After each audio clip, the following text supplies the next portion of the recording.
Okay fine. শুরুতেই শিরোনাম, BTS থুকু ভাদ্র মাসের কুত্তালাবাদের এবং এদের মতো মেগিদের ঠাপানোই আমার কাম।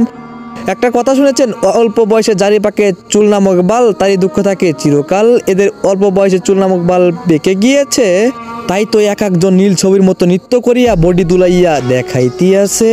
ছেলে মেয়েরা যখন স্কুলে যায় তখন মা বাবার পরে স্থান থাকে শিক্ষক শিক্ষিকাদের। একটি প্রধান শিক্ষক ও ম্যানেজিং কমিটি দ্বারা পরিচালিত হয়। যে প্রতিষ্ঠানের শিক্ষক ম্যানেজিং কমিটির মানবিক সামাজিক জ্ঞানের অভাব, সেইখানে ছেলে মেয়েরা ভালো আচরণ শিখবে কি করে?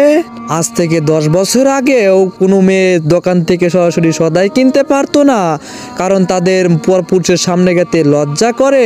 হঠাৎ করে গ্রাম অঞ্চলে কি এমন হয়ে গেল? পুরোই নটে আমেরিকার মতো।